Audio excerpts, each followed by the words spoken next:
dentro de lo extraño de la situación, pues nos encontramos en una webinar un domingo a las 12:30 de la mañana, cosa que yo creo que era también bastante impensable para todos.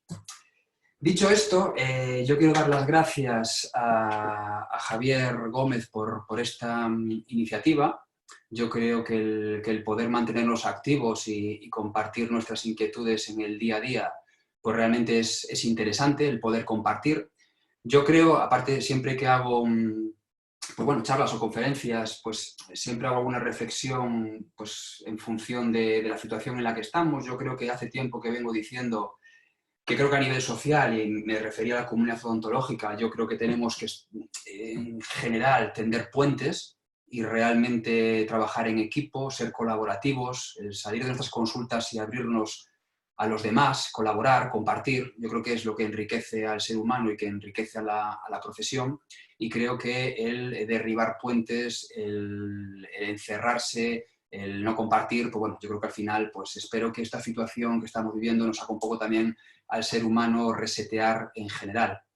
Del tema del que voy a hablar yo, pues bueno, voy a hablar de regeneración ósea vertical con hueso autógeno. Los que me conocéis, pues sabéis que llevo ya un tiempo dedicado en exclusiva a este tipo de procedimientos y la verdad estoy contento pues del nivel nacional que tenemos en odontología, en todas las áreas, porque creo que somos una potencia mundial a nivel de odontología. Y en este campo específico creo que tenemos compañeros que están manejando muy bien este tipo de procedimientos, que lo comparten y que realmente, pues sí, creo que tenemos un nivel a nivel de odontología y a nivel de cirugía en este campo altísimo, la verdad. A ver, yo el objetivo que me planteo un poco en este tiempo, que son unas charlas de 40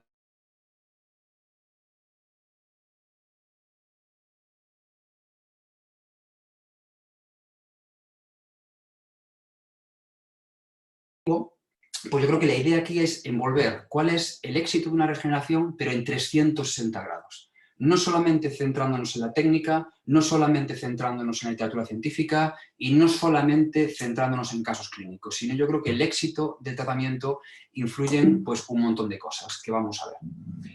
Vamos a empezar.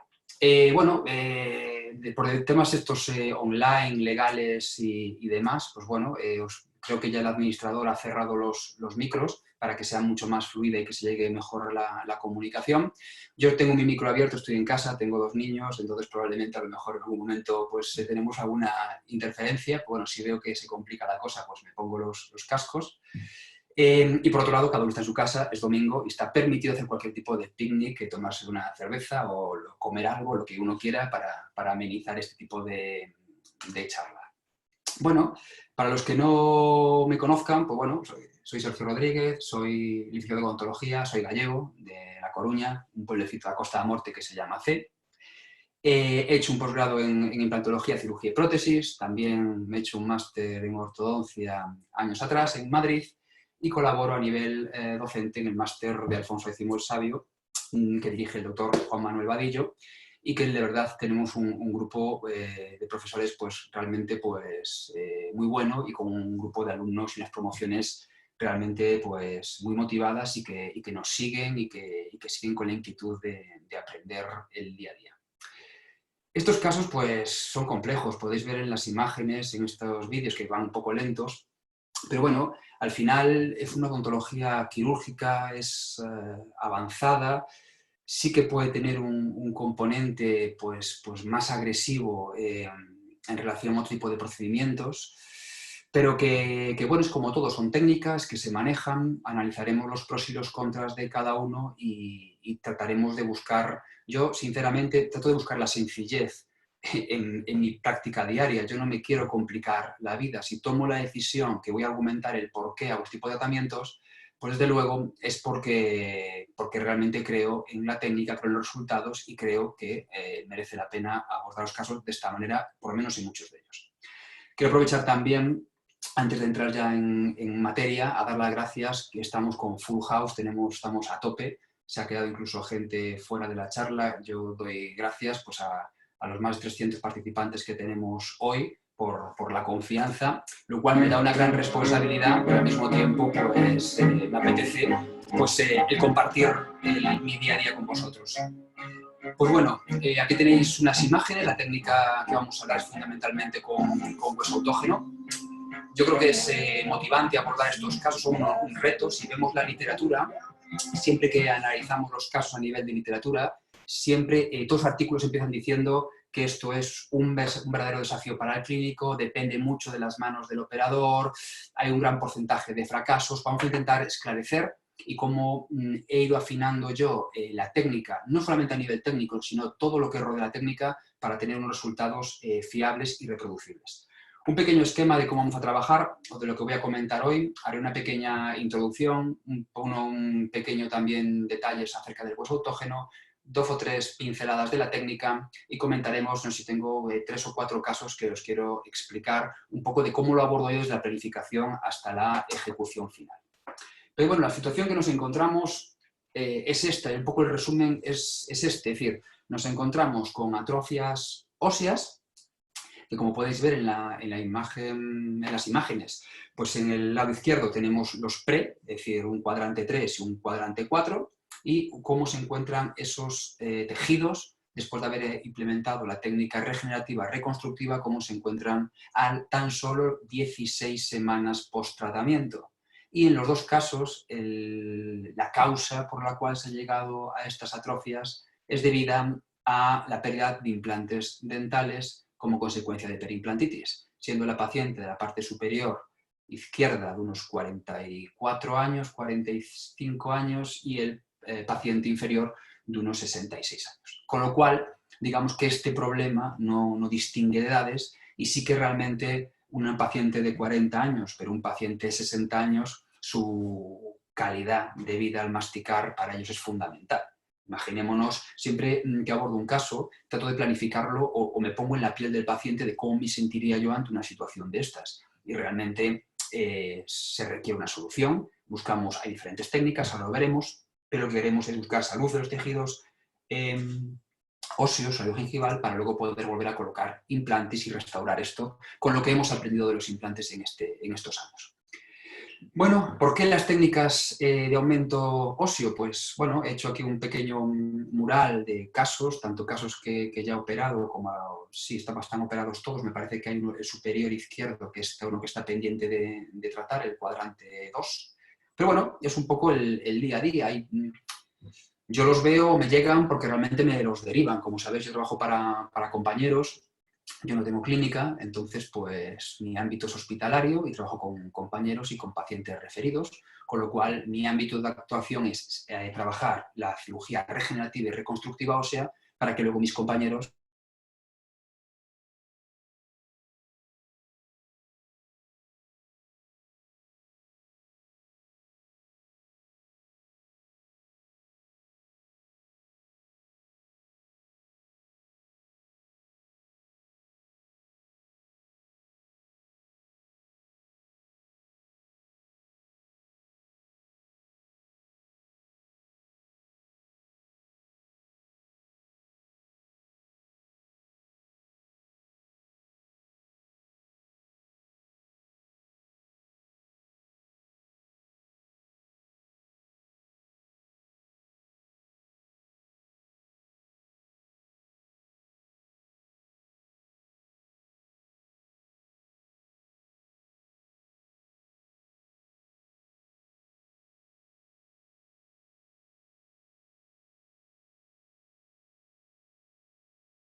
aquí. ¿Perfecto ahora? Vale, continuamos. Vale, pues continuamos entonces. Les ha caído la conexión, es lo que tiene también Internet, que está yendo un poquito regulín estos días. Bueno, pues aquí lo que nos encontramos es situaciones como esta, es decir, teníamos defectos óseos y los defectos óseos, la inmensa mayoría de los pacientes que trato, pues son debido a fracasos de implantes dentales. Como podéis ver aquí, bueno, tenemos defectos perimplantarios, como vemos en el primer cuadrante de un implante, pues bueno, con pérdida y con exposición completamente de titanio, una zona anterior pues con una prótesis cementada, supurando, con dolor, con dos implantes, con una estructura que lleva cerámica rosa de encía también, donde ya se intuye que había una situación inicial de pérdida ósea, pues la restauración es de esta manera, y luego pues por un componente bacteriano, y si no le damos tampoco a la boca una mejor solución y tenemos una mejor habitación y la higiene no es correcta, pues tenemos muchas papeletas para encontrarnos con problemas y aparte esta paciente pues tiene 30 y pico años. Casos como el que vemos en la parte superior derecha, también con pérdida de implante en el sector 5, bueno, y todos estos casos que conocéis de sobra porque el tema de la perimplantitis es un problema que nos está acuciando de una manera bastante importante. No voy a entrar en hablar de perimplantitis en detalle, pero sí que quiero hacer una pequeña mención a la situación actual. Pues bueno, tenemos, si ya desde el año 2008 hablábamos de que había una alta prevalencia de este tipo de enfermedad, en el 2018 seguimos con una prevalencia alta según los artículos, tanto en el porcentaje de pacientes como en el porcentaje de implantes. Sabemos que es nicho específica, sabemos que un paciente que tiene varios implantes pues y que tiene enfermedad periodontal pues puede tener enfermedad periodontal bien, los implantes mal. Es decir, es una situación compleja de diagnosticar, sobre todo compleja de tratar y compleja de prevenir. Es decir, tenemos herramientas un poco escasas en relación a según qué cosas, porque la predictibilidad en el mantenimiento y los tratamientos de implantes es complicada y en muchos casos también juega un papel importante la propia superficie del implante, cómo haya sido tratado y cómo haya sido preparado. Desde luego, en el consenso, en el artículo que tenemos aquí del año 2011 de Serino sí que nos dice que cuanto antes tratemos ese tipo de implantes, es decir, cuanto la pérdida ósea sea menor, evidentemente el éxito es mayor, y cuando esa pérdida es importante, pues realmente el fracaso de los implantes pues, es altísimo. De hecho, se sacan conclusiones en artículos publicados por Schwartz, por Ixanz, pues ya empezamos a hablar de que si los implantes tienen más de 2/3 de pérdida de longitud del implante o mayor a 7 milímetros, independientemente de que se pueda tratar, intentar hacer una cirugía resectiva o una cirugía de abordaje para intentar limpiar y hacer una implantoplastia o lo que fuere, sabemos que el pronóstico es muy malo y que no hay que descartar una explantación de ese implante. Porque muchas veces se dice que el mejor tratamiento de una perimplantitis pues, es una explantación. Entonces, la situación actual que tenemos, la realidad es esa. Bien, es verdad que con un correcto mantenimiento de los implantes, siempre y cuando los defectos no sean pues, tampoco circunferenciales muy avanzados, pues bueno, se puede luchar con las herramientas que tenemos para hacer un buen mantenimiento. Y hay literatura que avala ese mantenimiento de implantes, pero tenemos que reconocer que influyen muchos factores como el implante en sí, la localización, bueno, enfermedad periodontal, higiene, bueno, un montón de situaciones que al final en muchos casos acabamos con la explantación.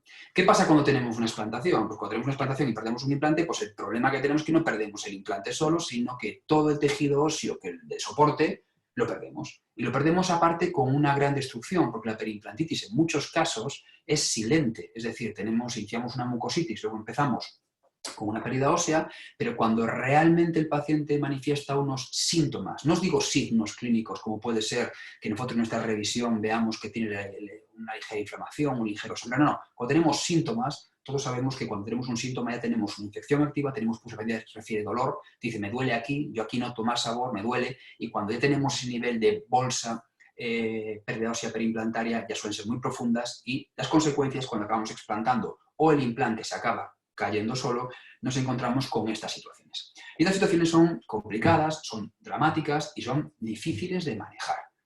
Si fuese fácil no estaríamos con este boom que tenemos ahora mismo con el tema de la solución tipo de defectos de hueso, porque realmente si fuese fácil o hubiese un material mágico o alguna forma mágica para hacerlo, o eficaz o rápida, pues no tendríamos nuestra controversia como tenemos en foros especializados entre compañeros de qué es mejor, cómo abordarlo. Y yo creo que no hay una solución única, menos mal. Yo creo que hay que diagnosticar en global, hay que analizar un montón de variables y decidir cuál es la mejor situación para poder solucionar este tratamiento o estos casos. Las reglas básicas desde el punto de vista de la técnica son siempre las mismas. Es decir, aquí tengo una foto que me cedió mi compañero y amigo César Colina con regeneración ósea guiada con una membrana resorbible versus pues, una regeneración, reconstrucción con hueso autógeno. Pero al final, utilizando una técnica u otra, los principios desde el punto de vista técnica son siempre los mismos. Tiene que haber un cierre primario, es fundamental y crucial la angiogénesis, tiene que haber una estabilidad de ese material regenerativo y además hay que mantener un espacio a regenerar. Está clarísimo, desde un punto de vista técnico los principios están muy claros. Del mismo modo que la biología del injerto, el cómo cicatriza el hueso, está perfectamente claro también, se estudia, está perfectamente claro que el concepto a nivel biológico es el mismo, pero no acabamos de tener o darle importancia o investigar todo lo que se debe en cuanto a cómo se producen esos mecanismos de regeneración de hueso, de cómo a través de unos factores de crecimiento, de sustancias solubles, factores quimiotácticos, células, cómo podemos, a través de una zona donde no hay nada de hueso, de repente generarse una intercomunicación celular para que realmente se cree una estructura ósea exactamente igual a la nativa. Todos esos avances que están haciendo en biología son fundamentales para que podamos interpretar, entender exactamente qué es lo que pasa ahí para poder tratar y conseguir los mejores resultados y aplicar la técnica, pero desde un punto de vista biológico. En una comparativa, pues bueno, pues la situación al final que nos encontramos es esta, es decir, tenemos pues dos casos con un sector 5, sextante 5, y bueno, pues se han abordado de manera diferente. Pues son unos aumentos horizontales, con un pequeño componente vertical en este caso, y de forma simultánea, en un caso se utiliza única y exclusivamente hueso autógeno, que vamos a describir la técnica, reponiendo las corticales con hueso cortical y rellenando el gap con hueso autógeno exclusivamente, o, como es en el caso de abajo, la típica regeneración ósea guiada, en la que se utilizan biomateriales, que ya se puede estratificar, hueso autógeno con subinjertos, subinjertos, mezclas, etc. Y un elemento barrera, en este caso membranas de colágeno, en el caso de también las inversoris como sales por aumentos verticales, y la función de la barrera de la membrana en el caso superior es el que hace la lámina cortical, que es una membrana, pues digamos, una membrana nativa, para que podamos entendernos que hace ese efecto barrera y que es penetrable, que es luego pues soluble, ¿no? Bueno, desde el punto de vista de las técnicas que nos encontramos para poder abordar este tipo de casos, que hay muchísimas, y en la literatura nos podemos introducir y ahogarnos, porque realmente hay mucha literatura en relación a esto. Cada vez los artículos van puliendo más y se van haciendo cada vez más revisiones para intentar afinar y afinar y afinar y tener el mayor conocimiento, pero desde luego este tipo de técnicas inicialmente no se valoraban cuáles eran las situaciones iniciales, con lo cual se regeneraba, pero muchas veces no sabíamos cuánto, y aparte se mezclaban muchas técnicas en diferentes maxilares, en diferentes pacientes. Y eso, desde luego, pues tiene una dificultad importante para poder estandarizar y tener datos.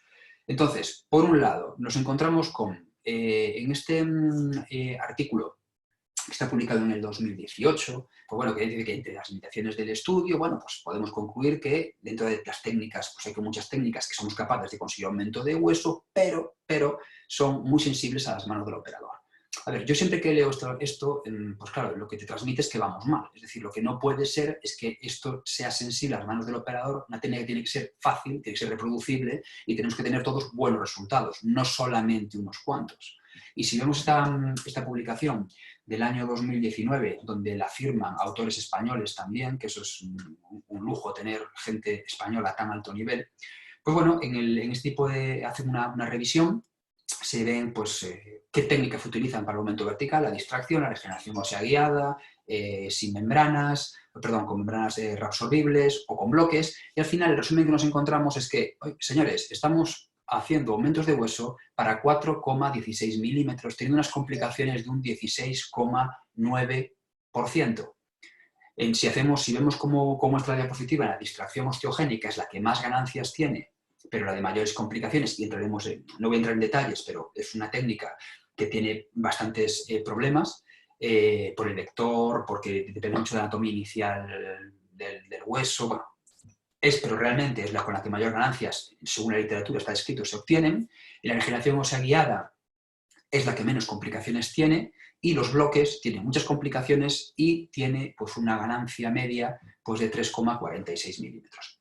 Si nosotros cogemos este artículo, publicado en el año 2019 en el Journal of Clinical Odontology, que lo firman Urban, Montero, Monge, Sanz, pues si cogemos este artículo, vemos que las complicaciones son comunes, que hay muchas técnicas que nos pueden solucionar el tema, pero si nosotros vemos en este artículo solamente hay 2 referencias a 2 técnicas de hueso autógeno. Por un lado, un artículo firmado por Yu y otro firmado por Luca Lestaula. Y si comparamos los resultados, aunque son 10 casos en un lado y 21 en el otro, si comparamos los resultados, lo que sí vemos es que el número de complicaciones, francamente, es menor, pero sobre todo el aumento, la ganancia media en milímetros es mayor que la media si lo comparamos con la regeneración ósea guiada.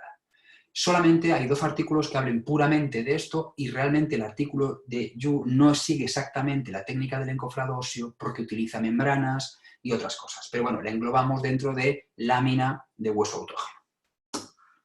Por lo tanto, cuando hablamos de milímetros de ganancia, estamos revisando la literatura y hasta 5 milímetros, 4,5 milímetros, dependiendo de la extensión del defecto, de la base del defecto y de otros factores, pero básicamente, si hablamos de una situación pequeña, un aumento vertical de un diente o de 2, que tengamos una base del defecto ancha, que tenemos una encía aceptable, que la zona a regenerar tiene una capacidad osteogénica alta. Oye, pues entonces estamos hablando de que hasta 4,5 milímetros se pueden utilizar diferentes técnicas en las que podemos incluir incluso membranas reabsorbibles o incluso la técnica Tempol, por ejemplo, y obtenemos buenos resultados. Es decir, parece que hasta 4,5 milímetros, vamos a poner 5 milímetros, hay una liga, pero es que a partir de los 5 milímetros la cosa cambia de forma radical. Por eso tenemos que tener claro, por lo menos mi consejo es, antes de empezar a realizar un aumento vertical de hueso, tengo que decir, mira, ¿en qué liga estoy jugando? Estoy en una liga donde la predictibilidad, según la ciencia, es muy alta, o alta dentro de lo que tenemos, o ya estamos completamente fuera de lo que hablamos de predictibilidad por encima de los 5 milímetros. Si repasamos aquí los artículos podéis ver ganancias verticales medias de 4,9 milímetros, en otros artículos hablan pues de 4,9, 3,47, y aquí podéis ver un poco que todo anda alrededor de los 5 milímetros. Recapitulo, digo que con aumento vertical con distracción es la que más se consigue, pero es una técnica que no es de uso diario ni reproducible de forma habitual, y con regeneración ósea guiada convencional o con membranas no reabsorbibles nos encontramos con que oye, hasta 5 milímetros parece que la cosa va muy bien. Pero bueno, lo importante aquí es que sea con una técnica o sea con la otra, lo importante es el hueso autógeno. El hueso autógeno sigue estando ahí, es como la sal en todas las comidas, es que está ahí, no se ha cambiado, no se ha sustituido este material por nada. Entonces, ¿qué tenemos que ver de esto? Bueno, aquí tengo unas imágenes, son de YouTube, donde quiero que abramos un poco la mente a olvidarnos del defecto, olvidarnos de la técnica y entender estructuralmente, a nivel microscópico, 2 cosas. Uno, ¿cuál es la estructura del hueso? ¿Qué nos encontramos ahí? Y, por otro lado, lo fundamental que es la angiogénesis para que este proceso se lleve a cabo. Entonces, ¿qué tiene el hueso autógeno? Pues el hueso autógeno es osteogénico, osteoinductor, osteoconductor. Muy importante, no tenemos reacción inmune y para mí muy importante es que tiene una rápida cicatrización. Hay artículos como el de Jensen que hablaban de esta característica y en artículos más recientes como tenemos del Journal Clinical Periodontology 2019 acerca de la autocapacidad regenerativa de los defectos óseos, así como de las células mesenquimales y qué papel juegan en esto, pues francamente son unos mundos apasionantes para entender en el artículo de Sculean, pues entender tanto en estudios que se hacen en animales pues, como en humanos, pues qué capacidad autorregenerativa tiene el hueso, cómo tenemos una fase de hemorragia, cómo tenemos un coágulo, la importancia de las células inflamatorias, la importancia de la liberación de sustancias que hacen un efecto llamadas a otras para que se encadene, se inicie un proceso de regeneración ósea de una forma normal, que entendamos también lo importante que es que el hueso nativo que crece empiece evidentemente de las zonas más próximas a la base del defecto y a las paredes del defecto. Por eso tenemos esos aumentos hasta 4 milímetros en las zonas donde si no pusiésemos nada y fuese un defecto autocontenido, pues regenera hasta un porcentaje habiendo reabsorción, pero tenemos una autorreparación.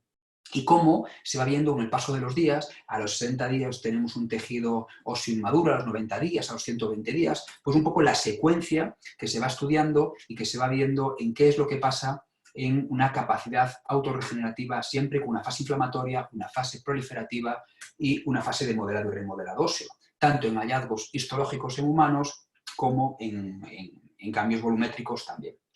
Sí que es interesante, desde el punto de vista que es un tema que a mí me apasiona, del tema de las células mesenquimales, pues bueno, ¿dónde tenemos un reservorio de células mesenquimales? Pues en nuestro periósteo, en las superficies óseas, donde tenemos este tipo de células que al tener un efecto llamada, ¿cómo se diferencian en células con capacidad de producir hueso? ¿Cuál es la importancia de las BMPs? Cuando se liberan, el efecto llamado y diferenciación que tienen para tener osteoblastos, cómo influyen el factor de crecimiento endotelial, cómo una serie de factores solubles, como pueden ser el vascular, el factor de crecimiento endotelial, muchos de ellos tenemos aquí hay un listado de factores de crecimiento y de señales químicas que son increíbles. Es decir, hay que saber en qué momento y en qué ambiente actúan cada una para realmente entender todo este proceso de remodelado biológico óseo que se forma. Claro, nosotros cuando estamos acostumbrados a ver técnica, pues nos encontramos con esto, es decir, oye, ¿técnica cuál tenemos? Pues bueno, pues tenemos muchas técnicas, ya hemos comentado. Yo voy a hablar de la importancia que tiene el hueso autógeno y cómo con hueso autógeno podemos regenerar y reconstruir a veces hasta maxilares completos. En la literatura lo podemos conocer como técnica del split bone block technique, la técnica de Curie, la técnica del encofrado, la cell technique y otros muchos nombres. Que al final el concepto en español de la técnica del encofrado consiste, como podéis ver, en utilizar unas láminas de hueso a distancia y rellenar el gap con hueso autógeno cortical particulado. El padre de la criatura, a nivel ontológico, hablamos del doctor Curie, y aquí tenemos un estudio suyo publicado en el año 2019 con un follow-up de 10 años, donde pues, hace unos abordajes en túneles y maxilar superior, donde tenemos pues, unas ganancias pues, medias pues, de 7 milímetros, hablando de unos resultados a 10 años de 6 milímetros, .82, con una resorción de un 8,3%, lo cual nos está diciendo que si entendemos la biología y si seguimos una serie, respetamos una serie de parámetros, los resultados son estables en el tiempo. Del mismo modo que la toma del injerto, también 10 años de seguimiento. Sabemos que la técnica, luego lo explicaré, utilizamos unas microsierras para poder obtener el hueso de la línea oblicua externa mandibular, con una técnica precisa con el paso a paso. También se puede utilizar pues, con piezoeléctrico, por ejemplo. Pero al final lo que nos quiere decir con esto es que es una zona donante buena, que tiene una gran capacidad de aportarnos una gran cantidad de hueso, y que la técnica de laminar este hueso cortical para poder tener estas membranas autógenas realmente es suficiente muchas veces para poder reconstruir grandes defectos. Las características de la técnica, pues básicamente hay 3 pasos, que tenemos una zona donante, línea oblicua externa mandibular, tenemos un procesado de ese bloque, es decir, nosotros estamos quitando pues, la cortical vestibular de la línea oblicua externa, que tiene habitualmente una media de 3-4 milímetros de grosor, más bien 3 que 4. Eso lo obtenemos a través de utilizar unos discos. Esos discos tienen una profundidad, un espesor de corte de 0,25 y una profundidad de 3,2 milímetros. Utilizamos para rellenar el gap hueso cortical particulado que obtenemos con un rascador. A mí particularmente me gusta mucho el Micros, que es como un lápiz, me parece que es francamente cómodo, aunque bueno, hay otros como el Safe Scraper o incluso con trecinas, bueno, hay otros métodos. Yo utilizo habitualmente el Micros, incluso con cincel se puede rascar con un back action. Cuando nosotros tenemos el bloque, lo que hacemos es que fuera de boca, a nivel extracorpóreo, lo dividimos en 2 partes. o en 3 partes, o en las que fueren, es decir, es un error dividirlo en 2 partes. Si yo tengo un bloque que es grueso, que he tenido pues, 4 milímetros de cortical, pues si lo puedo laminar en más, pues tengo más membranas corticales. Porque lo que es muy interesante es que estas membranas corticales, estas láminas sean muy finas, menores a 1 milímetro. Como podéis ver en la siguiente imagen, hacemos pues como un encofrado, a veces colocamos vestibular y lingual, otras veces oclusal y vestibular, vamos un poco montando el puzzle según las necesidades y según la técnica que hayamos utilizado para hacer el abordaje quirúrgico, y luego pues en la zona receptora se coloca, se hace este encofrado y se rellena con hueso autógeno. Es muy importante y una de las características que os quiero destacar es que ese hueso autógeno tiene que ir muy empaquetado, es decir, tiene que ir especialmente empaquetado porque el volumen de hueso que se queda ahí realmente es muy poco debido pues, al contacto entre las partículas, a la cantidad de líquido que nos encontramos ahí, de suero. Es muy importante que se quede perfectamente bien compactado. Evidentemente los tornillos, o sea, los bloques se fijan con unos tornillos de osteosíntesis. Yo utilizo tornillos de 1 milímetro de diferentes longitudes. Tenemos desde 4, 6, 8, 10, 12, 13 y 15. Son tornillos, francamente, 12, 14, 16, lo que son en pares. Y son de 1 milímetro de diámetro y los hay de rescate de 1,2, pero yo los que utilizo de forma habitual pues son los de 1 milímetro. Y dividimos el bloque pues, fuera de boca con un disco de estos de laboratorio más grande. Empezamos con el pequeñito y luego con el grande. Es interesante destacar que para la toma del injerto la microsierra tiene un sistema que tiene como una especie de protector que es clave para no dañar los tejidos blandos. Aquí, por ejemplo, vemos un poco el paso a paso en una animación que realicé con mi amigo Dino Calzabar y su empresa Periopixel. Aquí vemos pues, cómo funciona la sierra, cómo se utiliza el protector, cómo se pone para proteger la mucosa vestibular y evitar el poder dañar estructuras anatómicas importantes si no tuviésemos ese protector y si hundiese ese disco en todo ese tejido vestibular. Vemos cómo procesamos la lámina, cómo la dividimos. Esa lámina pues, se divide, pues, lo que os digo, mínimo en 2 partes. Todo lo que podamos tener a mayores, mejor, porque lo que no me interesa para nada es que la lámina sea gruesa.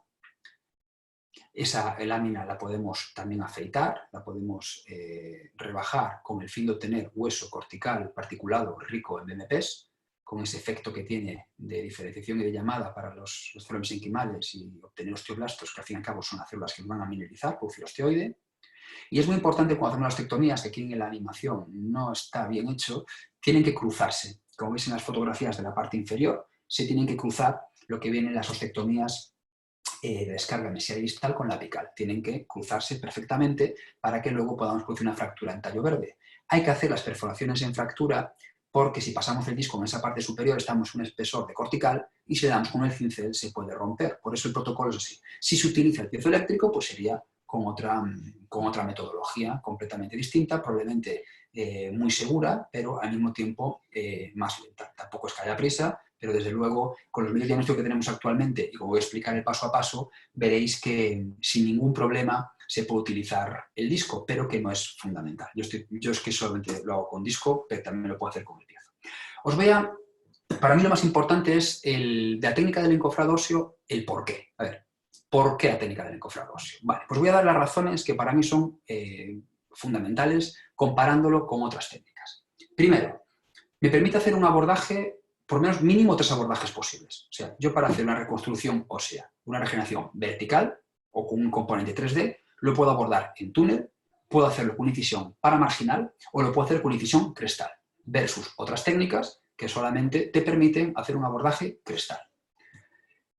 Por otro lado, un argumento que para mí es fundamental es que se obtienen resultados en tan solo 16 semanas. Es decir, estamos hablando que en 3-4 meses, según el tipo de caso, tenemos resultados. Es decir, versus otras técnicas que necesitan muchísimo más tiempo. Y las reentradas, que yo creo que es una de las cosas que nos cuesta, es cambiar el chip cuando realmente empiezas a reentrar en hueso autógeno, que evidentemente en 4 meses todavía es inmaduro, se trata de corticalizar bastante tiempo y cuando colocamos los implantes y se ponen en carga, pues corticaliza mucho más, pero la reentrada no tiene absolutamente nada que ver a cuando trabajamos con biomateriales, por lo menos desde el aspecto de que esto es hueso. Eso, pues, yo siempre digo que eso tocas el hueso, huele a hueso y estoy convencido de que eso sabe a hueso. Es decir, no hay ningún tipo de biomaterial. Con lo cual, ¿por qué? Porque tengo facilidades de abordaje, tengo opciones, tengo resultados en 16 semanas. ¿Por qué? Por las reentradas. Si tú cuando reentras en este tejido tienes hueso para poder trabajar. Y esto no excluye que sobre ese hueso se puedan hacer técnicas posteriores de regeneración ósea guiada para compensar posibles resorciones, por si necesito aumentar el hueso en alguna zona, igual que irán asociadas técnicas de cirugía bucogingival, de manejo de tejidos blandos, pues para ganar energía queratinizada, para ganar volumen, para otros quehaceres que al final nos van a dar la estabilidad del tratamiento a largo plazo. Es decir, esto no es una cosa o la otra, sino que pueden combinar, sin lugar a ningún tipo de dudas. Entonces, en estos casos, oye, pues yo tengo un hueso así, pues yo ahora puedo colocar mis implantes y si quiero hacer una regeneración ósea guiada, porque, por ejemplo, oye, pues me queda menos de 1,5 mm a vestibular, pues yo quiero compensar, quiero enterrar más el implante o quiero... tengo un grosor de tejido blando pues fino y escaso y entonces pues quiero compensar posibles resorciones, pues lo que sea. Es decir, al final somos cirujanos, nos dedicamos a la implantología oral y cada uno tiene que decidir cuándo, porque es muy importante, una vez que tienes el hueso regenerado, el decidir qué hueso, qué implante vas a colocar. Entonces, no, en mi opinión, no todos los implantes o todos los diseños de implantes valen para trabajar sobre hueso regenerado y también influye si una zona anterior, una zona posterior, grosor de encía, etcétera, etcétera, etcétera, restauraciones múltiples, etcétera. Se va a trabajar con pilares transepiteliales, directos a implantes, etcétera, etcétera. Bueno, aquí podéis ver algunos casos los que tengo pues, con reentradas, biopsiamos habitualmente las zonas en las que colgamos los implantes con una trecina de 1 milímetro y bueno, pues un poco la situación de las reentradas habituales. Le tengo especial cariño al caso inferior derecho que he compartido con la doctora Villarreal y que es un caso que vemos que también influye mucho el potencial, digamos, genético de cada paciente, que eso también influye.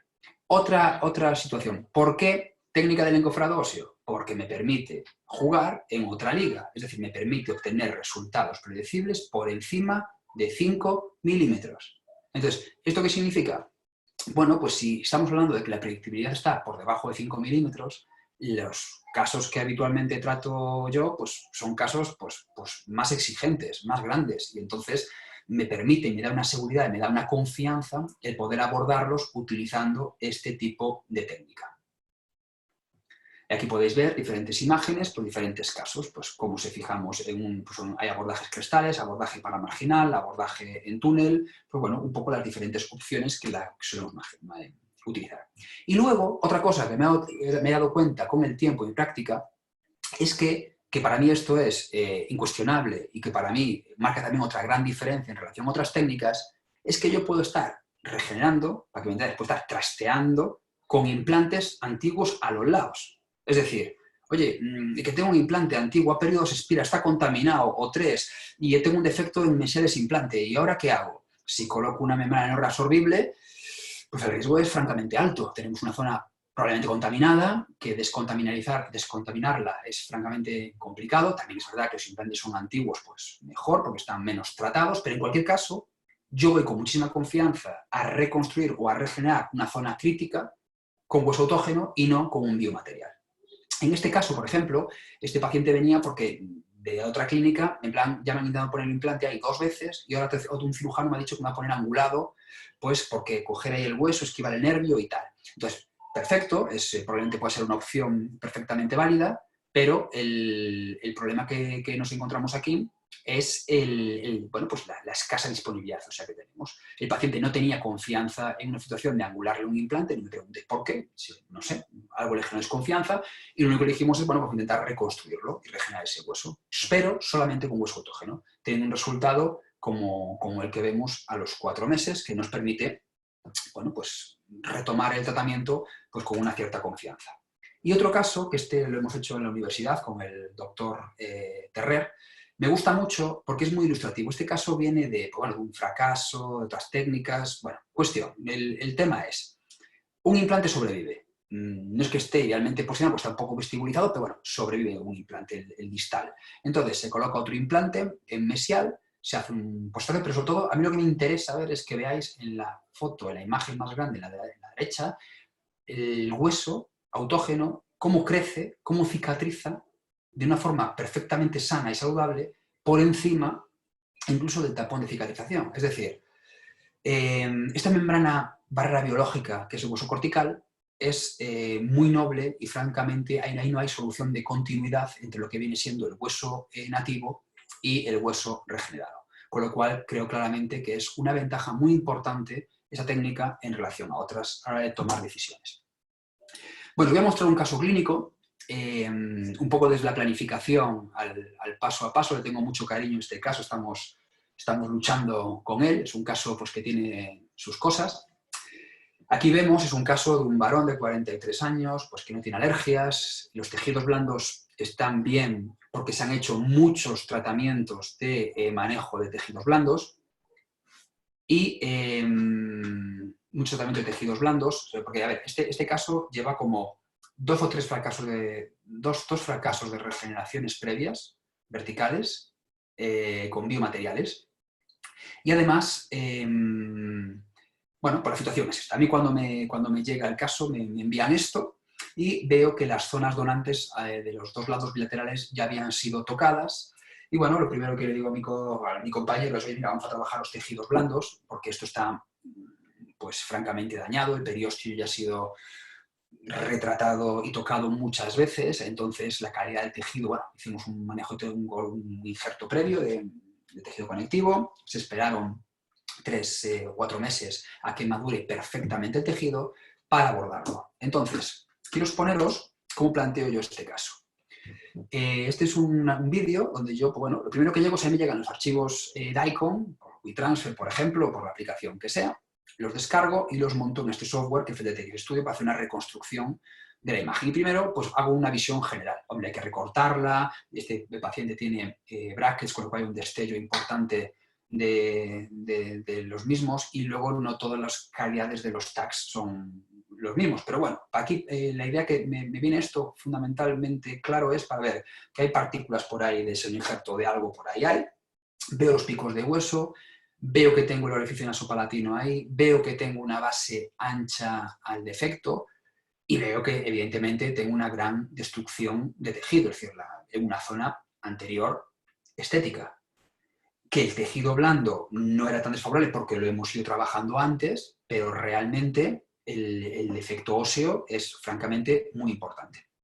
Bueno, vemos los picos de hueso, vemos un poquito, para darnos una idea en qué distancia, en qué tamaño nos estamos moviendo, vamos con nuestro corte y vamos viendo, pues mira, el punto amarillo nos está marcando, pues oye, dónde nos gustaría que estuviese nuestro hueso y vemos qué distancia tenemos al hueso basal. Siendo un paciente que tiene hueso residual muy bueno, es decir, que nuestro anclaje de nuestros futuros implantes en ese hueso nativo va a ser bueno, porque va a ser solo hueso nativo y va a dar una gran estabilidad, es una ventaja muy importante. Vemos también que del mismo modo tenemos unas pérdidas muy grandes, mayores a 7 milímetros o a 6 milímetros o a 5 milímetros, que nos hacen que nuestra predictibilidad sea francamente más baja. Y aparte, en este caso a mayores, tenemos el periósteo muy tocado. Recordar que el periósteo es, entre comillas, el órgano regenerativo. Es que ahí tenemos toda nuestra capacidad más importante de células mesenquimales para poder hacer la llegada de esos factores que son claves en la regeneración. He cambiado la visión, me paso a una visión panorámica y, bueno, sigo analizando la situación. Aquí he hecho una simulación de una colocación de implantes. En este caso se planificaban colocar 3 implantes. Yo, como os digo, yo no pongo los implantes, yo asesoro y punto. Luego ya se decide lo que haya que hacer. Pero bueno, en cualquier caso, en esta simulación inicial, que no deja de ser simplemente una simulación, pues bueno, vemos un poco en qué situación tendrían que dar los implantes, una situación ideal, teniendo en cuenta que luego los podemos dejar más infraóseos o margen, pero bueno, para tener un poco una visión de decir cuál es la situación real de la que vamos a partir. Sí que es verdad que si yo recomiendo colocar implantes sobre hueso regenerado, que habitualmente suelen ser restauraciones múltiples, yo recomiendo que sean implantes de diámetro reducido, no más de 3,75 según la marca del implante, y si son implantes pues, que van tratados hasta utilizar pilares transepiteliales. Pero yo recomiendo trabajar con implantes de diámetro reducido. Eso en relación a lo que viene siendo la zona receptora. En relación a la zona donante, pues aquí teníamos un problema, porque ya se había jugado la partida 2 veces. Es decir, ya hubo una fiesta un día, hubo otra fiesta otro día y ahora viene la tercera. Bueno, yo analizo, veo las situaciones que tenemos, primero siempre una valoración global. Evidentemente esto hay que tener todo muy, muy enfocado y muy claro qué opciones tenemos. Yo os digo que mi primera opción siempre es el hueso autógeno, pero si no hay hueso autógeno, por el motivo que sea, es decir, porque necesite mucho hueso autógeno, porque la zona donante sea muy delicada, porque no siempre tenemos los espesores que queremos. Oye, pues mi segunda opción es hueso de banco. Es hueso de banco. La facilidad que tengo al trabajar en el quirófano en el hospital es que no tengo ningún problema a la hora de permisos y problemas para tener el hueso disponible que necesito. Entonces utilizo pues, habitualmente las corticales de hueso de banco a modo de láminas de hueso autógeno, o las combino con las de hueso autógeno, pero siempre la parte, digamos, rellena del gap es hueso particulado cortical autógeno. Bueno, aquí veis cómo marco en este software pues, la distancia que tengo al nervio para mí, ¿por qué es importante esto? Porque mi profundidad de corte de disco es 3.2 milímetros. ¿Qué significa esto? Que si tengo el nervio a menos de 3.2 milímetros, pues no puedo colocar el disco a su total profundidad, porque si no tendría un daño en el canal dentario, salvo que pase por debajo del canal, que es lo que solemos hacer, o utilizar otras herramientas, como puede ser utilizar el piezoeléctrico, e incluso planificaciones de software, como hace, por ejemplo, el doctor Luca de Estávola con el SafeCAD, que hace como te diseña una plantilla para que te marca el sitio donde tú con tu piezoeléctrico puedas estar tranquilo y no tener ninguna zona de riesgo. Yo, teniendo otros medios digitales, creo que es el gran avance que hay en nuestro campo reciente, desde luego, la utilización de estos medios digitales, ya no solamente para la planificación del implante, sino también para la planificación, el diagnóstico y la toma de decisiones en cirugía regenerativa. Veis cómo podemos tener las mediciones, ver exactamente cuál es el canal de nervio por donde pasa, analizar qué distancia tenemos a las raíces. Este caso fue complejo porque sí que tuve que retirar con un piezo el hueso de las tapas vestibulares corticales pues del 5 y del 6 prácticamente, distal del 5 hasta el 7, es decir, he quitado cortical vestibular. ¿Por qué? Porque las zonas mandibulares estaban muy tocadas y que luego la debilidad que te puede quedar en una mandíbula en una persona de 43 años es que tengas un riesgo de fractura mandibular, no en el momento de la cirugía, ni muchísimo menos, pero sí que pasen 2, 3 meses, 4 meses, el paciente hace vida normal, hace deporte, lleva un golpe o pasa cualquier cosa y tienes una incidencia importante. Con lo cual, todo esto hay que ponderarlo, es decir, el hueso autógeno necesita una zona donante. Entonces, hay que valorar esa zona donante, pros y contras, si es aceptable o no. Aquí veis el caso, y este es el encofrado que hacemos aquí. Bueno, aquí lo que tuve que hacer es, bueno, pues obtener esas láminas corticales, obtener una gran cantidad de hueso particulado cortical rascado, ir a hacer pues, un puzzle, ir encajando piececitas. Pues la lámina, podéis ver detalles, como la lámina palatina la tenemos fijada con los tornillos vestibulares, vemos como laminitas pequeñas las tenemos ahí fijadas haciendo su función de encofrado. Es una reconstrucción de esa zona de la anterior del maxilar para las ausencias de piezas, me parece que es 21, 11 y 12. Bueno, yo siempre que puedo utilizo el plasma. A ver, yo os voy a explicar un poco qué opino yo del plasma. Yo utilizaba el plasma, lo dejé de utilizar y lo vuelvo a utilizar. A ver, está claro que su función fundamental, o donde realmente juega un papel importante para mí, y para la literatura científica, es evidentemente en el tejido blando. También nos gusta mucho en aquellas técnicas de elevación de seno por cómo vehiculizar el biomaterial, pero sí que me gusta mucho también desde el punto de vista de todos los factores de crecimiento y ese pool osteogéneo que nos da los defectos. Es decir, yo cuando analizo un defecto, independientemente de la clasificación de que tengo un defecto vertical de X milímetros, que si en forma de no sé qué, en forma de no sé cuánto, ¿no? Yo trato de ver, o me preocupa, el ver la capacidad osteogénica per se que tiene ese defecto. ¿Y eso cómo lo analizo? Pues analizo en plan, oye, mira, tengo una extensión de defecto grande o pequeña, tengo una base ancha o pequeña, tengo un hueso que está muy corticalizado y tiene poca medular, el paciente ha tenido algún tipo de patología o radiación previa en una zona, tiene alguna alteración metabólica que me pueda alterar algún proceso de regeneración, o sea, estado de salud del paciente en general. Bueno, yo creo que hay que analizar una serie de factores y creo que a mayor cantidad de pool osteogénico que le podamos dar al injerto, pues mejor.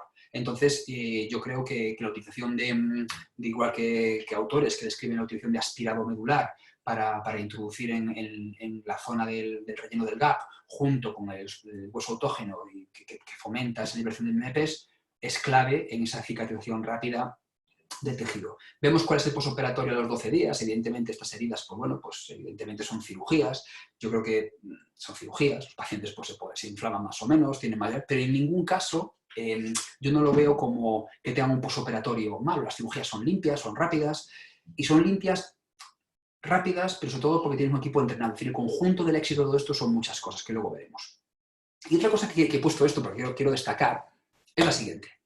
Las imágenes radiográficas son penosas, es decir, me refiero, tú haces una reconstrucción, pones ahí 5 tornillos, láminas, estás trabajando un montón, y luego, cuando tu referidor, tu compañero, o tal, ve una panorámica y ve una birria ahí de 1, 2, 3, 4, 5 cosas blancas por ahí no se ve nada, pues la gente se asusta. Es decir, ¿por qué? Porque yo veo a mis compañeros y cuando voy a la universidad, pues que te enseñan radiografías, tú ves una pelota ahí blanca y te vas orgullosísimo para casa. Tengo una bola ahí blanca, se ve todo relleno, estupendo. Y tú ves eso y dices, tú, madre mía, si ahí no hay nada. Y lo peor, que también es cuando pasan 4 meses, a veces, pues haces un taco tal, y dicen, oye, Sergio, han pasado 4 meses, pero aquí no hay, aquí no se ve nada. Pero no te preocupes, la encía está, el tejido blando está perfectamente cerrado, ha habido infección, no está todo bien curado, bien, ahí va a haber hueso. Puede haber errores que hemos perdido con el tiempo que fundamentalmente es de empaquetamiento del hueso cortical. Yo os digo que hay que empaquetar y rellenar mucho el gap y dejar ese hueso autógeno muy, muy, muy compactado. Para mí eso es muy importante de cara al grado de mineralización y resultados que encontramos en las reentradas. Bueno, esto es lo que nos encontramos cuando acabamos la cirugía, después de estar cansados, pues no sé, igual estamos ahí 2 horas o 2 horas y media, no sé, tiempo de trabajo que corresponda. Evidentemente, cuando tenemos 2 zonas donantes, pues tienes que coser en 2 sitios, más la zona receptora, 3 sitios, o sea que son cirugías que 2 horas y media, bien, bien. Yo siempre hago todo absolutamente con sedación, luego os explico el porqué. Y esto es lo que nos encontramos pues, cuando planificamos la reentrada a los 4 meses. Pues bueno, la reentrada a los 4 meses, pues hace una planificación y vemos la cantidad de hueso que nos encontramos, la colocación que se ha puesto ahí de los implantes con una cirugía pilotada, es decir, ya se hizo una ferulita y se ha pilotado donde van los implantes, porque la zona del cráneo hay que reconstruirla también, que le han quitado pues, parte del mamelón mesial que tiene que tener ahí. Cuestión, y esto es la colocación de los implantes. Yo no restauro los pacientes, yo no los restauro, porque aquí queda mucho trabajo todavía, que hoy están los implantes puestos, manejo de tejidos blandos, perfiles de emergencia, restauración y todo esto, pero yo hago un seguimiento del paciente hasta el final, y para mí el final es cuando tiene dientes, y para mí el final es cuando mínimo tenemos un año de follow-up de que el paciente esté rehabilitado, funcionando estable y sin incidencias, con lo cual, pues bueno, pues así vivo yo en mi frustración diaria. Bueno, aquí vemos un poco una imagen resumen del caso de pues, estos defectos que nos encontramos y cómo hacemos el encofrado y qué calidad de hueso que tenemos. ¿Qué ventajas veo yo aquí en relación a otras técnicas? Pues evidentemente, en este caso llamamos de fracaso de 2 previas. Y fracaso de 2 previas que aparte de gente experta, es decir, no es, hoy me ha fracasado 2 veces, pero bueno, no, fracaso por gente experta. Segundo, el hueso autógeno es noble, es hueso autógeno, es decir, no hay ninguna reacción extraña, es decir, es noble, no tenemos ningún tipo de riesgo de nada, salvo porque el manejo de colgajos va a ser similar a una técnica de regeneración ósea de a otra, a una convencional, pero si manejamos los tejidos blandos y ponemos hueso autógeno, si no hay infección, el caso tiene que salir seguro y me da mucha confianza. De hecho, el paciente, pues bueno, imaginaos el historial que lleva y hasta que no se vea con dientes, pues no se lo va a creer. Pero ya os digo yo que esto va a terminar como tiene que terminar. Este otro caso, pues bueno, os lo pongo aquí rápidamente, otra planificación. Este creo que lo tengo en mi página web. Bueno, este caso es curioso, me manda un compañero, que también le tengo mucho aprecio, y me manda pues esto, un paciente que tiene como veis, una gran pérdida ósea en el cuadrante 3, como podéis ver. Importante, tiene un implante en un 9, allí a ras del canal dentario, que si le ponen punta de cicatrización choca con el antagonista, si ese implante en el 9 nunca funcionó ni va a funcionar y ahí se queda. Y vemos, pues bueno, pues no tenemos la localización del agujero mentoniano, vemos tenemos los picos óseos y vemos pues que no hay absolutamente nada. Yo cada vez que veo esta imagen es que me sorprende y sigo queriendo entender y me fascina la biología ósea, es decir, el cómo creando ese espacio, el propio cuerpo genera esas señales, esa comunicación para poder diferenciarse en los tejidos que vais a ver cuando eso lo hayamos regenerado. Bueno, veis que planifico siempre igual, marco el agujero mentoniano, analizo una primera pasada de dónde están los picos de hueso, analizo la base del defecto, analizo pues, mis limitaciones anatómicas dónde están, pues si fuese un máster superior dónde está el seno, mi inferior dónde está el agujero del orificio mentoniano, analizo mis zonas donantes, es decir, yo no soy una persona, es más, yo prefiero distinguir claramente la zona receptora y la zona donante. Yo sé que hay gente que no, que prefieren hacerlo todo inmolado. Primero la zona donante, a donde voy a coger el hueso, la elijo por la mejor calidad y cantidad que tenga, eso desde luego. Pero si puedo elegir, y habitualmente lo hago, trato de distinguir y hacer 2 áreas quirúrgicas diferentes. ¿Por qué hago esto? Porque yo soy una persona que creo que las cirugías son limpias y rápidas y no mezclamos cosas y que el trauma lo generamos lo menor posible, al mismo tiempo que el edema, pues la cicatrización va a ser mucho mejor, en mi opinión. Y que el paciente se me inflame un poco más que de un lado que del otro y a los 3 días esté perfecto, no hay ningún problema. Bueno, aquí veis cómo hacemos la simulación, cómo vemos la zona donante, cómo la zona receptora. Volvemos a trabajar vamos cambiando las imágenes, vamos cambiando los espesores, analizamos pues lo que os digo siempre, dónde va el canal, a qué altura, qué distancia tengo del nervio para poder luego aplicar el disco. Y evidentemente esto es hacer una cirugía completamente planificada y prevista y preestudiada, es decir, no vamos a ciegas en ningún momento.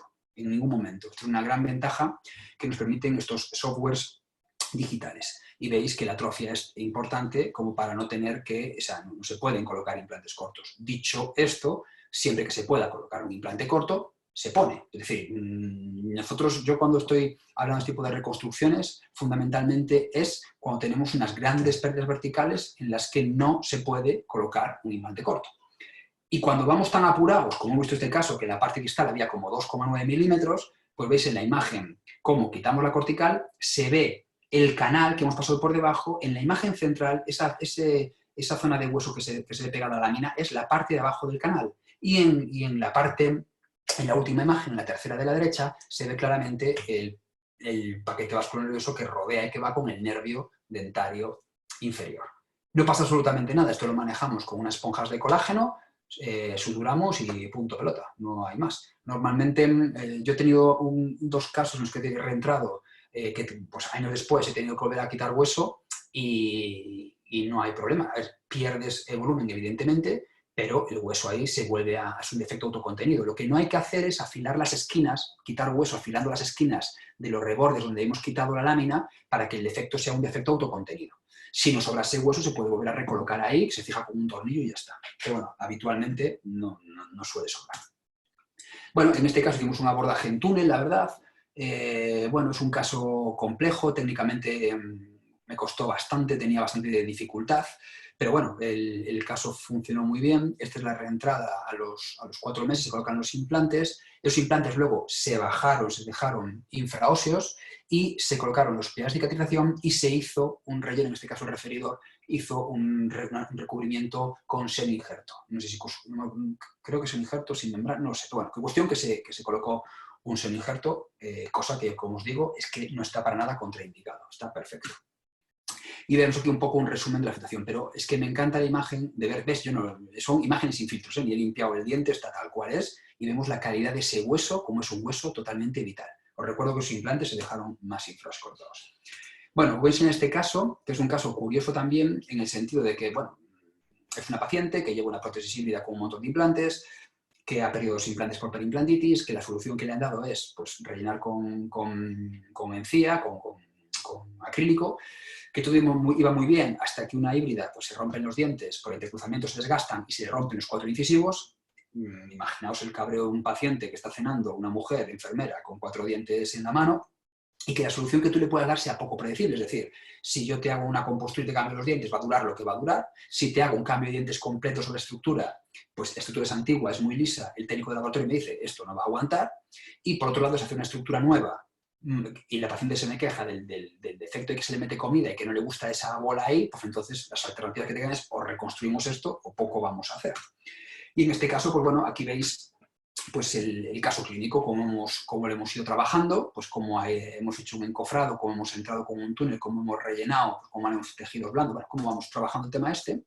Y os quiero, bueno, os voy a poner una foto de un vídeo, que si me estoy yendo un poco de tiempo, retirando los tornillos para que se vea la calidad del hueso que hay, bla, bla, bla, bla, bla, y a ver si en la imagen siguiente se puede apreciar pues, el hueso que hemos obtenido. Es decir, ahí se puede colocar, y creo que coloqué un implante nada más, pero se podrían colocar 2 implantes sin ningún problema, y se hace una restauración ya con el tejido en la línea que tiene que estar, se manejan los tejidos blandos para que la herencia queratinizada, y se reconstruye una situación que, francamente, en zonas estéticas generan un problema. Ya no porque esto sea una zona estética y sea visible de cara a otras personas, sino a la incomodidad que le genera a un paciente el meterse pues, comida, alimento y no estar cómodo con la prótesis. Finalmente, este caso de la doctora Villarreal, que lo quiero transmitir, bueno, para que veáis un poco mi forma de pensar. Este caso, cuando lo vemos, viene con unas pérdidas de implantes en el sector también 3, y la primera decisión que hay que tomar en esta visión que veo es decir, oye, mira, el implante que nos queda hay que quitarlo. Si nosotros retiramos un implante o retiramos un diente, es norma esperar mínimo 2 meses. Yo espero 3 mínimo ya. Es decir, si no tenemos una correcta cicatrización y salud del tejido blando, estamos ganando papeletas para poder estrellarnos. Con lo cual, se quita el diente, se quita el implante 3 meses. A partir de ahí, con la maduración que haya, ya decidimos si tenemos que hacer otro manejo de tejidos blandos o si realmente ya entramos con la técnica quirúrgica a regenerar. ¿Veis la atrofia que tenemos? Tenemos el piso plano completamente, con el suelo de boca. Hacemos, en este caso también he hecho otro abordaje en túnel, voy haciendo según voy viendo, una técnica u otra. También necesitamos una gran cantidad de hueso, unas láminas importantes. Aquí también creo que recordar que hicimos una exposición de dentario porque me hacía falta una gran cantidad de hueso. Y bueno, y lo de siempre, colocamos una tapa oclusal, fijamos con 2 tornillos, siempre se fija mínimo con 2 tornillos para que no rote la lámina. Si hacemos un abordaje en túnel, esos 2 tornillos se colocan en mesial, suficiente para que no roten, y la parte distal, pues en este caso, apoya en la subida de la rama de la mandíbula. Se rellena con hueso autógeno, como digo, fundamental, muy bien empaquetado, y fijamos con 1 o 2 tornillos la lámina vestibular. Normalmente 2, pero a veces sí queda muy encajada debajo de la otra, pues con 1 es suficiente, porque muchas veces tiene una curvatura esa lámina y se queda perfectamente encajado. Y hacemos una reconstrucción y veis la línea de sutura que se nos queda ahí. Con lo cual, nuestro riesgo de distensión de sutura es francamente bajo. Bien es verdad que este colgajo, este túnel, la parte vestibular, tenemos que desperiostizar para que nos coja vuelo. Es decir, no vamos a colocar todo este hueso aquí y dejarlo con tensión. ¿De acuerdo? Y aquí veis un poco la situación clínica que nos encontramos en la reentrada, la calidad del hueso, y luego pues da gusto cuando te envían una imagen con una excelente colocación de implantes y una excelente planificación. Estas imágenes ya por sí solas definen a un profesional. Veis aquí cómo es la reentrada, el hueso que nos encontramos. Es característico de darle así golpecillos al hueso, a ver si se puede escuchar. Tac, tac, tac. Vale. Muy bien. Aquí podéis ver, aparte que tengo 2 tornillos, teníamos aquí hubo una fractura de una fresa de 0,8, que a veces pasa, la dejamos ahí metida porque sujetaba la lámina y luego ya se retiró, pero hay que tener una gran destreza también para poder retirar esto y dejarlo todo perfecto, ¿de acuerdo? Hay que contar las cosas como son. Y luego, para mí, las conclusiones fundamentales que os quiero transmitir es que la regeneración ósea vertical pues, está especialmente indicada en aquellas situaciones en las cuales, oye, no se puede colocar implantes ni cortos, que se pueden utilizar varias técnicas, hasta 4,5 milímetros, 5 milímetros. Existen diferentes técnicas. El hueso autógeno sigue siendo el gold estándar como biomaterial de sus propiedades, y la técnica SBB, Split Bone Block Technique, técnica de Curie, técnica de encofrado de hueso, pues nos permite obtener resultados en tan solo 4 meses. Ahora bien, ¿qué es clave para hacer esto? Yo os voy a explicar un momentito cuál es, en mi trayectoria, yo no he empezado trabajando en un hospital solamente para hacer casos de regeneración de hueso porque mis compañeros me los manden, porque sí. Es más, me es muy complicado el que compañeros deriven pacientes o confíen en alguien, porque el concepto de derivación antiguo era, oye, mando un paciente y ya no sé más del paciente. No, es que ese no es el concepto. El concepto que yo hago y que trato de aunar es, si un clínico tiene un problema con un caso de estos, El paciente va a la clínica de Juan porque confía en Juan, o va a la clínica de Yolanda porque confía en Yolanda, entonces, no en mí. Entonces, yo me desplazo a ver al paciente de Juan o al paciente de Yolanda porque somos un equipo de trabajo y yo y mi equipo solamente somos un pequeño eslabón en toda esa cadena. Porque Juan o Yolanda tienen que poner sus implantes, tienen que hacer manejo de tejidos blandos y tienen que hacer la restauración. Y de hacerlo de una manera segura para que el paciente vea que en la clínica de Juan y de Yolanda pues se le dan las soluciones. Sí que es verdad que para mí es fundamental el hacer la intervención en un ámbito hospitalario. Porque sí. O sea, y os voy a explicar el porqué. Primero, Yolanda y Juan, si tienen sus pacientes, se vienen a operar conmigo. Con lo cual el paciente está en todo momento con su doctor o su cirujano, que aparte cuanto más expertos son, muchísimo mejor, porque me ayudan, están conmigo. Y aparte ya no es que me ayuden, es que entienden la complejidad que tienen este tipo de casos y entienden por qué lo hacemos así. Pues cogemos, el paciente entra en el hospital a las 9:30 de la mañana, a la 1:30 se va. Es decir, se hace una sedación, se trabaja y tal. ¿Qué ventajas tiene trabajar en un mismo sitio? Primero, sedación o anestesia general, podemos utilizar indistintamente. Buscamos el máximo confort del paciente para que esté seguro. En tercer lugar, no hay el mínimo riesgo de interferencias. Nosotros operamos solamente un caso al día, es decir, vamos 100% a nuestro caso. Si la literatura nos dice que existen riesgos, fracasos y que depende altamente de la técnica, no podemos cometer errores. En esa técnica, cualquier error, en cualquier paso, te penaliza. Un mal diseño de la incisión, un mal manejo del colgajo lingual, por ejemplo, una perforación, una laceración, una cantidad insuficiente a la hora de toma del injerto, fractura del injerto, cualquier riesgo, cualquier cosa que pase, vas mal, estás perdido. Otra cosa muy importante, para mí, fundamental, el trabajar en un ambiente que nadie te molesta. Es decir, no es una clínica de, bueno, tengo una cirugía a las 9, pero bueno, me cojo toda la mañana para hacer la cirugía. Entonces, que luego te aparece un diagnóstico, un quitar puntos y apretar una corona. Pues no.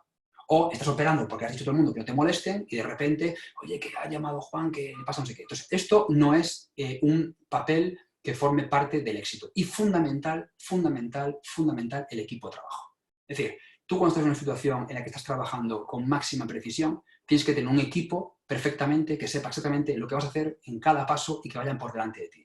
Y eso se consigue con trabajo, con esfuerzo y con entrenamiento y con motivación. Nosotros en el quirófano trabajando pues somos un grupo de gente importante. Está la enfermera de quirófano, el chef de quirófano, está el instrumentista, está el auxiliar, está el anestesista, yo, el compañero referidor, o sea que montamos un equipo a lo mejor en quirófano de 6-7 personas sin ningún problema. Dicho esto, quiero aprovechar para dar las gracias a Javier por la iniciativa. Esta es una foto que nos hicimos una vez en la universidad preparando unos modelos pues, para una presentación. Ahí tenéis mi link de Instagram y quiero aprovechar, pues primero, para dar las gracias. Quiero dar las gracias, evidentemente, a mi equipo. También quiero dar las gracias a gente de mi equipo que no está en Madrid y que me ha ayudado sobre todo en los inicios y me ha dicho algunas veces, oye, pues esto ya lo tienes de la mano, esto se hace ilusión, que te escuchen. Y luego pues quiero un poco anunciar pues, y promover pues, los demás compañeros que siguen haciendo charlas. La próxima el 24 de marzo a las 8 de Alfonso de prótesis, luego Javier de mucogingival, una muy buena de mi gran amigo y compañero el doctor Pesqueira de ortodoncia, que yo me las voy a ver todas porque es un reciclaje importante. Seguimos con más técnicas de regeneración ósea y también de mucogingival, también de prótesis. O sea, tenemos unos eventos francamente interesantes. Y ahora pasamos ya, Javi, al tema de las preguntas. Quiero daros muchísimas gracias a todos por dedicar este tiempo a compartir este tiempo conmigo, de verdad. Muchas gracias. Bueno, pues yo creo que no hay muchas palabras para decir nada más. Simplemente, pues la verdad es que muchísimas gracias, Sergio, por compartir con nosotros esta mañana de domingo, con estas regeneraciones verticales tan increíbles y sobre todo esa filosofía de trabajo, ¿no? De la importancia de los tejidos y la importancia de la biología, que es lo más importante al final para poder hacer una regeneración, por lo menos con un pronóstico a largo plazo considerable.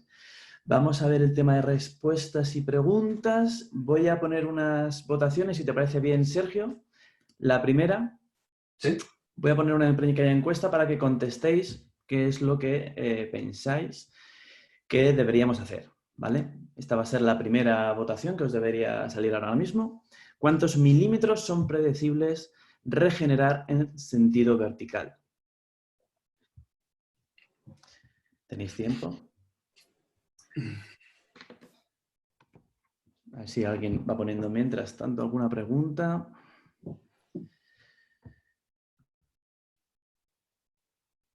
Te preguntan, ¿cuándo usar piezo o discos y por qué? Yo, en mi práctica docente y haciendo cursos pues, realmente avanzados, porque yo creo que para que la gente aprenda a hacer una técnica hay que hacerla. O sea, si no la haces, no la aprendes. Entonces, puedes ver muchos libros, puedes ver muchos vídeos, pero hay que entrenarse. Y no es aprenderla, sino entrenarse en ella. Yo veo en compañeros que utilizar una sierra es algo realmente pues incómodo, muchas veces que da respeto, y hablo de cirujanos expertos. Entonces, yo sinceramente creo que utilizar el piezo eléctrico, yo creo realmente que es la mejor opción para la inmensa mayoría.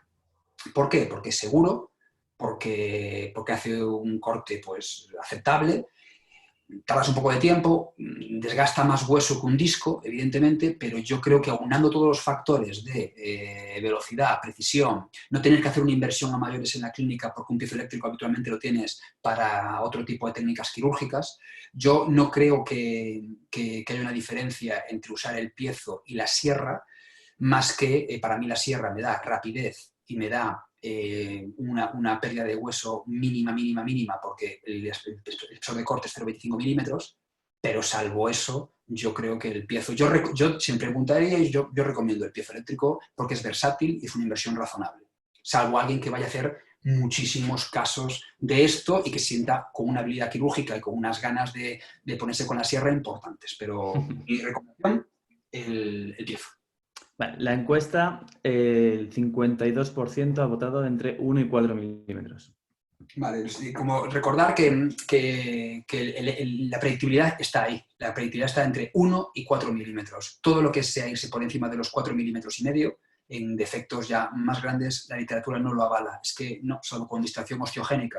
Con lo cual, medir los defectos, yo sé que es muy poquito 4 milímetros, pues es muy poquito, pero es que las regeneraciones, realmente nosotros cuando hacemos una regeneración vertical para un implante, ¿dónde se juega el partido del implante? En el cuello. Es que ahí es la clave. Es que muchas veces subestimamos el regenerar 3 o 4 milímetros verticalmente, me pongo aquí un poco de tal. No, es que ahí la zona de incidencia donde se va a producir el sellado a nivel óseo y el cuello perimplantario del tejido blando y que va a sellar esa restauración es en el cuello del implante.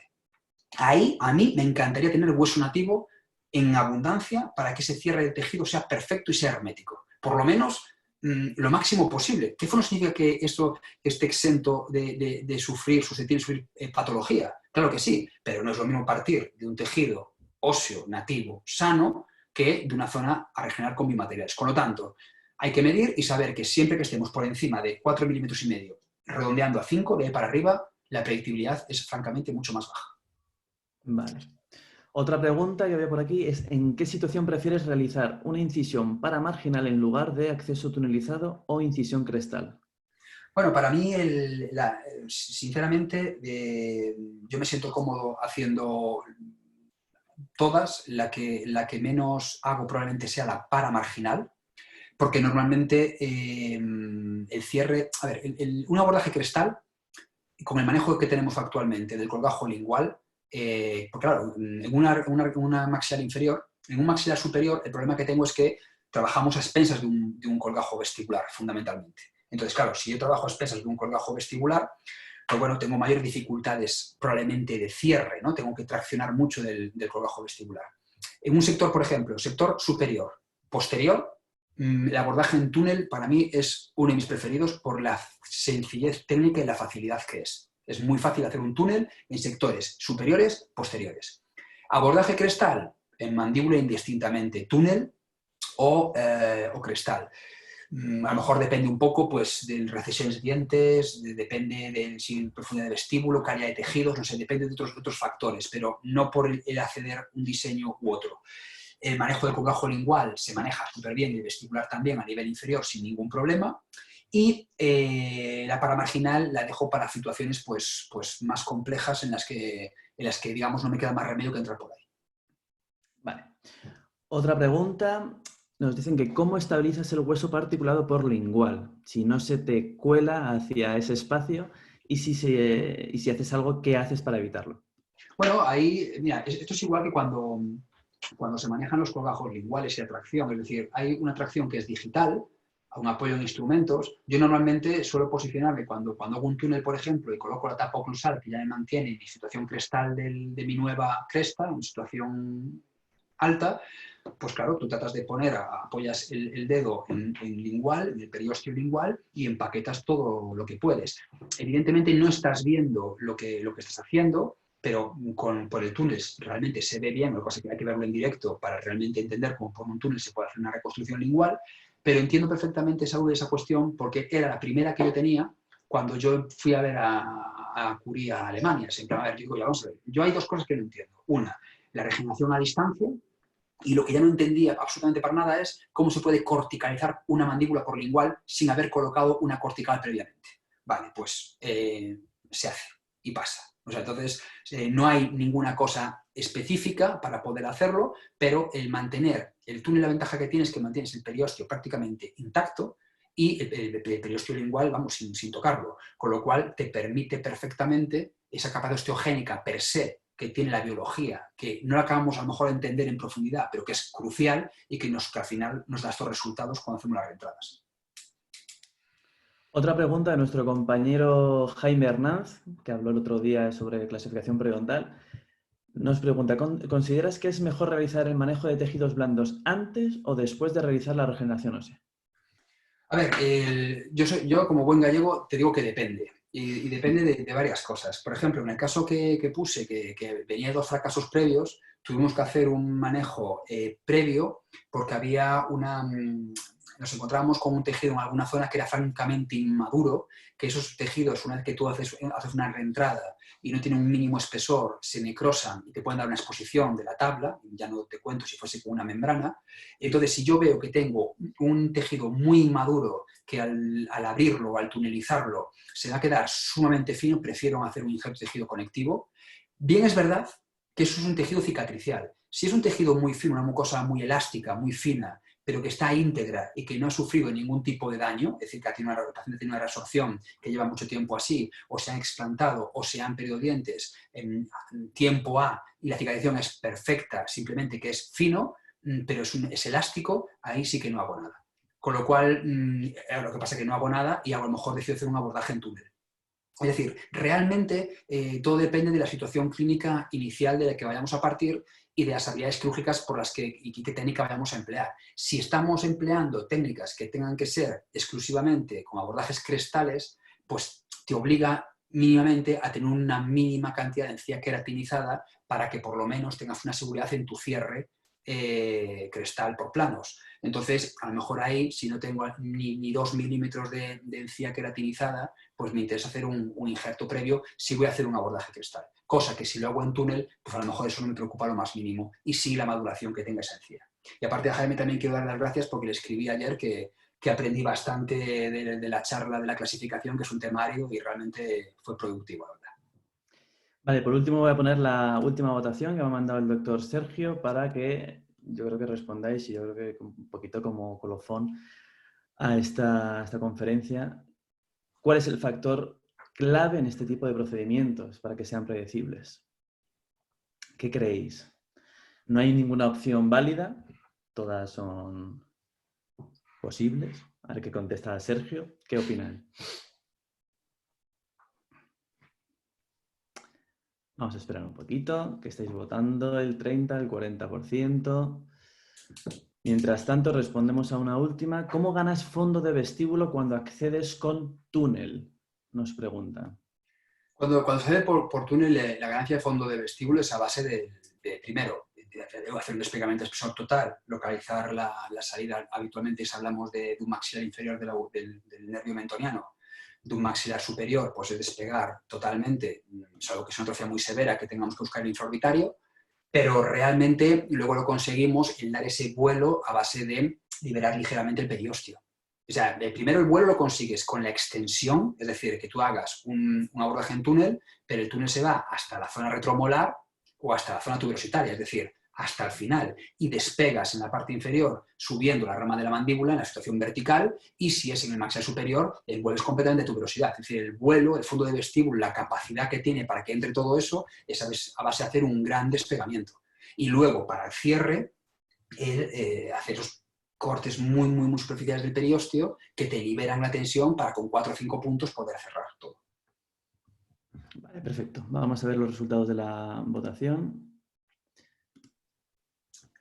A ver, esta pregunta era un poco trampa, ¿no? Porque claro. ¿cuál crees que es el factor clave en este tipo de procedimientos? A ver, está claro que hacer un buen diagnóstico es fundamental. O sea, hacer un buen diagnóstico te dice, pues mira, pues tengo un defecto vertical del tipo 5, tipo 6, de tal clasificación, de tal, con este tejido bueno, con este malo, con mucho hueso, con poco hueso, fonodante. Si está claro que el diagnóstico hay que tenerlo claro. Pero bien es verdad que el diagnóstico al final va a ser, ostras, me falta hueso en sentido vertical. Entonces tenemos ahí lo que viene siendo una atrofia, un defecto importante. Ahora bien, ¿qué es más importante? Vale, yo he hecho un buen diagnóstico, vale, muy importante. Pero necesito conocer la técnica. Perfecto. Tengo que saber cuáles son mis limitaciones. Es decir, oye, ya no solamente personales o técnicas, sino mi ambiente de trabajo si me lo permite. Y luego una cosa que sí que me sorprende bastante dentro de la variabilidad que hay aquí en las respuestas, es que para mí es fundamental tener un buen equipo. Es que es fundamental. Es decir, si yo conozco muy bien la técnica, he hecho un buen diagnóstico, pero no tengo un buen equipo de soporte, el éxito de tratamiento redunda claramente. De hecho, yo creo que todo gran cirujano trabaja con un equipo. Es decir, tiene su persona de confianza, porque en este tipo de cirugías, como en otras cualquiera, pues yo creo que hay momentos de sub baja, de tensión, de problemas que pueden surgir, de calma, de estrés. Entonces, el tener todo perfectamente organizado, el material correcto, que vayan por delante de ti. Hay una fase muy importante de pretratamiento y de post-tratamiento, de seguimiento. Yo creo que para mí el tener un equipo de trabajo clave es muy, muy importante, pero evidentemente todo es un conjunto. ¿Que es muy importante tener un buen diagnóstico? Es fundamental, pero fundamental es todo. Si tienes un buen diagnóstico y tu equipo es una patraña, o vas a operar con alguien que no conoces, pues un auxiliar o un instrumentista te puede jorobar un colgajo. O puedes tener un problema con el hueso que has cogido por el motivo que sea. Es decir, bueno, ya sin hablar del mantenimiento de la esterilidad. Yo cuando hablo de un equipo, hablo de un equipo profesional nos hemos entrenado todos en manejo de esterilidad en quirófano, que eso no es lo habitual de las clínicas dentales. Es decir, hay que reconocerlo. Es decir, yo creo que un poco para que podamos entender cómo he conseguido hacer que estos tratamientos sean lo más predecibles posibles y reducir a mínima expresión cualquier complicación. Pues obsesionándome con las cosas, es decir, opero un caso al día, lo hago en ámbito hospitalario, mi equipo está perfectamente entrenado en el tema de la sensibilidad, de la esterilidad y yo el primero, en los protocolos de trabajo, todo es completamente organizado, siempre con sedación endovenosa y si no con anestesia general, porque miramos siempre por el bien del paciente y porque nuestras técnicas son altamente precisas. Entonces, si yo tengo todo eso y no tengo un buen equipo, no hago nada. Si yo tengo todo esto y no trabajo en un ambiente con unas facilidades y con una sedación endovenosa, pues sinceramente yo creo que a fecha de hoy hacer cirugía oral de determinado nivel sin sedación me parece muy arriesgado tanto para el paciente, pero sobre todo para la predictibilidad de los resultados. Y por otro lado, yo creo que, y os comparto mi experiencia, yo creo que uno es mejor cirujano si trabaja con sedación, porque está cómodo, está relajado, puede hacer más cosas de las que tenía previstas, puede solucionar cualquier eventualidad de otra manera, y desde luego, si trabajas con sedación, trabajas cómodo y trabajas con un paciente sin tener a 4 esperando, evidentemente eso ya lo damos por hecho que son factores básicos, pero yo le doy mucha importancia al equipo, evidentemente, no hay una cosa más que otra, pero el conjunto de todo es clave y para mí, yo creo que si un objetivo quería compartir en la charla, es esa.